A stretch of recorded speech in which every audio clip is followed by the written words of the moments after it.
Oh, excuse me. It's I, 8-Bit Eric, and today I'm going to review Blaster Master Zero. I've been playing the shit out of this game. I kind of missed out on the original NES version, but now that it's out on the Switch, I'm playing it on the go. Back in 1988, Sunsoft released Blaster Master on the NES, and it instantly became a cult hit. Developed and published by NE Creates, Blaster Master Zero on the Nintendo Switch is pretty much a reboot of the Blaster Master series.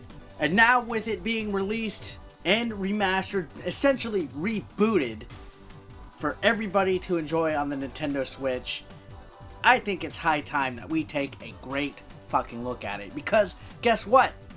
Blaster Master Zero makes the Blaster Master series just as rad as it used to be back in the 80s, baby. Boom. The game follows our main protagonist, Jason Frudnick, who's a robotic engineer who, just like in the original game, comes across a strange frog-like creature. He names this frog Fred, but before long, the creature escapes and jumps in a hole in the ground that just appears out of nowhere.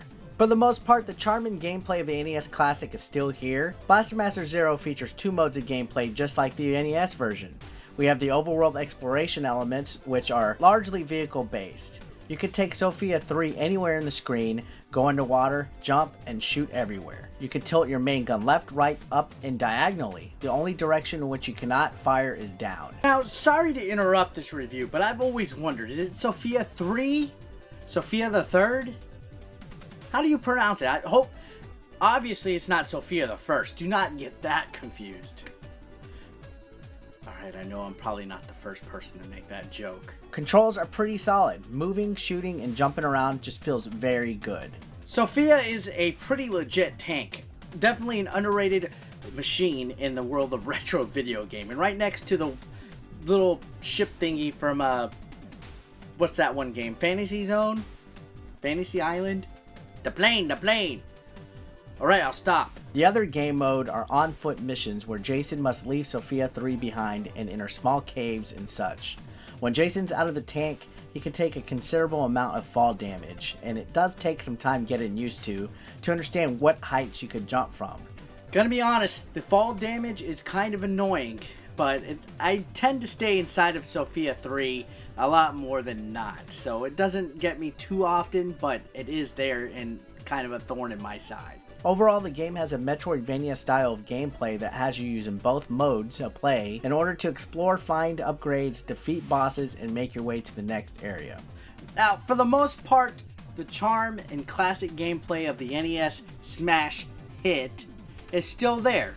Blaster Master Zero retains a lot of the originality and stays true to the classic with a nice fresh coat of paint, and it does a really good job. Once inside the small cave or special areas, the view will switch from the zoomed out landscape to a top-down perspective with a much tighter camera angle. Gun level power-ups can be found from the enemy drops or just laying around on the level. I particularly enjoy these areas of the game because it gives me such a classic NES vibe with a variety of enemies, and navigating your way screen by screen just feels so much better as opposed to just one big open area in the tank section. Now, there is definitely a lot of backtracking in this game. You will be following the signal receiver thingamabobber left and right, back and forth, trying to find this damn frog, but it's essential to backtrack in the style of other Metroidvania games because you need certain upgrades to go to certain areas of the game to proceed. There is a new co-op mode with Blaster Master Zero using the two Joy-Cons. You give the second player a Joy-Con and they can control an aiming reticle that can shoot enemies on screen and provide health and fuel for you. So that is a nice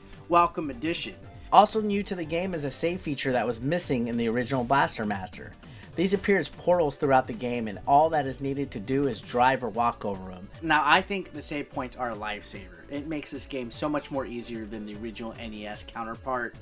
Being able to start where you last saved is a welcomed handhold, I guess. I guess I'm not that good at video games.